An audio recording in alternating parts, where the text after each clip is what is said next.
Hello, my friends. It's been a while. I was just taking a break from painting and I felt inspired to record an episode, which I haven't done in a long time. So I thought, you know what? I am going to capitalize on this opportunity and I'm not going to get ready. I'm not going to change my shirt. I'm just going to sit down and record the episode. So here I am. It's been a little bit over 2 months, I think, since you've last heard from me, and I apologize for the absence. Life got a little hectic, and I can tell you about it since I'm here right now. I stopped posting episodes, I believe, at the end of April. What happened at the last weekend of April was I went to New Jersey and I did my very first big Spartan race. Now, I did do a Spartan race back in February, but it was at a stadium event, and it was at Dodger Stadium in LA, and it was only 5K, and it wasn't as hard as I thought it would be. So I'm not really counting that as my first experience. The true Spartan experience happened for me in New Jersey. End of April, I did my very first Beast event, which is 21 kilometers and I don't know, maybe 30 obstacles. That event took me 6 hours to do. The first 2 hours were really fun. I was enjoying the trail running. The hill climbs weren't that bad. The second set of 2 hours were mid, not quite as enjoyable as the first 2 hours, but I was still going and I was still trekking on. But the last 2 hours were what really got me. I probably traveled just over 1.5 miles in the last 2 hours. It was so hard. And the thing that really got me was actually the sandbag carry. I think it wasn't even a long sandbag carry. I feel like it was probably, I don't even know, maybe 40 meters long. But the incline was really high. I have probably already hit a wall at that point because I was undernourished for what I was doing. And the bag was 40 pounds. And now I'm doing an open event, which means that I am not in the competitive league. So I am pretty much running my own race. Like if I was competing against other people, you have to do every single obstacle and penalty loop. But in the open race, you can kind of make it your own and do whatever you want. You're not ranked against anybody and it's just all up to you. So knowing that, this is after I've already hit the wall. I'm walking up to the sandbag carry obstacle and I'm already thinking in my head that I'm gonna skip this one. Like there's no way I'm doing this. I'm so tired, I'm so grumpy. I just want to get towards that finish line. And there's absolutely no way I'm gonna object myself to carrying this 40-pound bag up that hill. Well, as I'm walking and starting to walk past the obstacle, the volunteer that's standing at the obstacle makes eye contact with me and he mouths the words to me, "You can do this," because I was far enough that I couldn't hear him, but he saw me in the distance, looked directly at me and said, "You can do this." And if anyone knows anything about me, it's that I show up for people. And I just couldn't let him down. I mean, in my head, I knew that if I was letting him down, I was also letting myself down. So I know I did it for him, but I also did it for me. You know what I mean? So I walk up to him, not happy in the slightest, probably with a big resting RBF. I grab the sandbag and I start walking up the hill. And immediately, I'm like, what did I do? Why am I here? This was a mistake. And I want to turn around and give it back, but I don't. I just take a couple steps up the mountain, drop the bag, and rest. And I'm thinking to myself that this is just awful. I hate this part.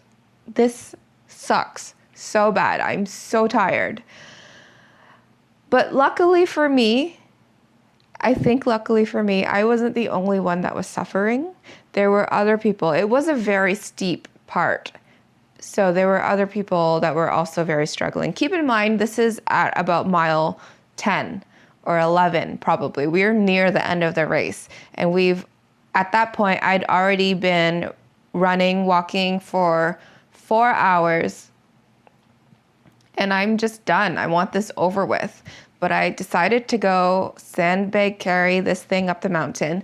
So I am struggling with it. But luckily, like I said, there's other people that are struggling there with me. So I don't feel quite as bad about myself. Everyone is struggling at this point. It's difficult. And so I just continue going slowly. I pick up the bag, throw it up the mountain, and take a couple steps up, and then drop it again and rest. And I do that repeatedly. And let me remind you, this is not a big climb. It's just very steep. But it took me maybe half an hour to climb up that little part of the mountain because I was so done. But as soon as I cross over at the peak, because you go up and then you come back down where you came.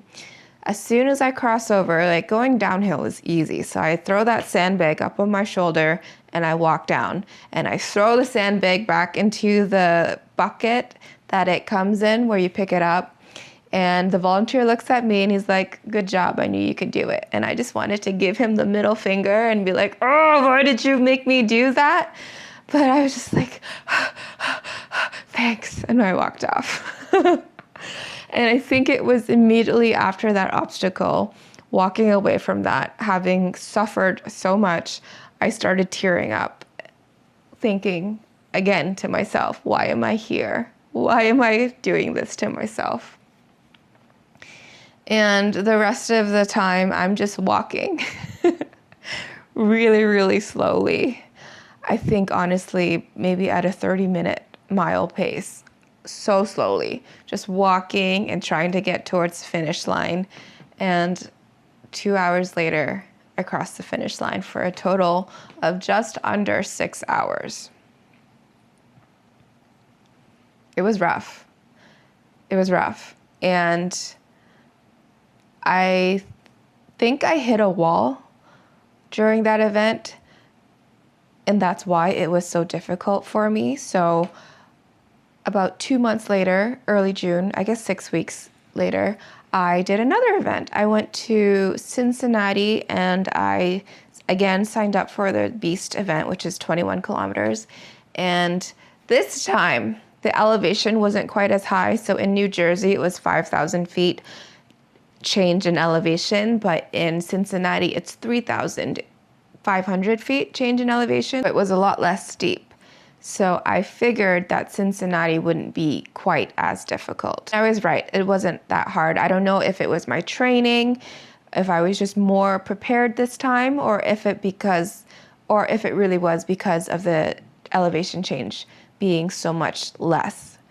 But I finished the 21 kilometers in Cincinnati in just over 5 hours, cutting off maybe 50 minutes of my time. I wasn't as beat up after Cincinnati as I was in New Jersey. When I completed New Jersey, I felt like I got hit by a train. The next day was difficult walking. The next day in Cincinnati, though, I was pretty okay. I was fine. I was moving around and I'm like, I feel pretty good right now. And what happens with Spartan events that was a Spartan Trifecta weekend. So that means on Sunday, they also do a 10-kilometer run and a 5-kilometer run. So Saturday night, I decided I'm doing the 10K tomorrow. So Sunday morning, I wake up, I do the 10K. And it was hard. It was slow. I think the 10K took me 2.5 hours. It was rough. That took me about 2.5 hours to do the 10K. And on the 10K, again, I'm not running really fast or anything. I'm actually walking for a long period of time. And during one of my walks, I met one of the Spartan OGs. I think he is a person that has done the most Spartan races ever. He told me he'd done over 500 at that point. We were talking and I told him, yeah, I did the Beast yesterday and now I'm doing the Super today. And he's like, great. Are you going to do the sprint? Because if you do all 3 runs in a weekend, you get something called the Trifecta weekend medal. It is the reward for completing all 3 races in one weekend. And I was like, I don't know. I don't think that I can do another 5K after I'm done this one. Like, I'm not even done this one yet. And I don't know. I'm thinking about doing a 5K. It's just not me. But he said, and he was right, well, you've already done the 21K. You're about to finish the 10. What's another 5? Like, it's so easy, right? But this guy had some health complications and he was doing the Trifecta weekend. He wasn't running at all. He was walking the whole thing and he did all of them. So in my head, if he can do it and he's got complications, then I can do it because I don't have complications. I finished the 10K, I lay on the grass, and as I'm laying on the grass, I register and sign myself up for the 5K, which I end up doing. It takes me an hour and a half to do, and I finish all 3 races, and I got my Trifecta medal. Actually, let me see if I can find it. This is my Trifecta weekend medal, and this is a cool medal because it spins in all directions. So there you go. I got the medal. Put myself through a lot of misery to get that medal, but I got it. Anyways, so that has been a large portion of my life lately, training for these races, making sure that I am physically capable of running these races. My goal was just to be fit enough that if I did all 3 races, I wouldn't want to kill myself afterwards. I just wanted to be fit. Lately, I've been focusing on cardio because I want my VO2 max to be higher. I want to feel good. I want to feel light on my feet. And I think that has more to do with my VO2 max than it does with my weightlifting capacity. So I have taken a step back from heavy weightlifting, which is my one true love. And I am learning to love cardio, which in fact I am learning to love cardio. I am running longer distances. It's getting easier for me. And when I feel light on my feet, it just feels like it's fun. The runner's high is something that I've not really ever experienced, but I think it's because in order to experience the runner's high, you have to have a certain base level of fitness. Because if you don't have that base level of fitness, then you can't sustain running for an undetermined amount of time, right? So I've personally haven't really ever felt the runner's high. I might have maybe once or twice ever in my life, but I think that's just because I've never been fit enough to run long distances. So this is something that I want to work on now. I want to be fit. I want to be light on my feet, like I said, because I know as we get older, it's going to be harder and harder to do so. So I want to really work on that right now. And I'm actually getting super serious about my goal of cardio and fitness. I am working with a trainer now just because I haven't been able to motivate myself in the gym too much lately. I don't want to think about what I have to do in the gym, so now I'm hiring it out and getting someone to do it for me. And hopefully that will help me reach my goals a little bit quicker and just keep me on track. I haven't, slacked completely because I've been running, but I just want to do both and I just want someone to make me do it. So I'm paying for the accountability, which is something that I am truly for, I believe in. Clients hire me to be their accountability partner when it comes to nutrition.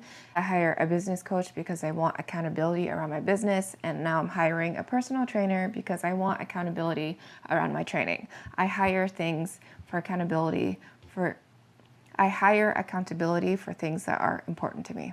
So that's where I'm at with my health and fitness life. I've also decided that I want to lose a little bit of weight.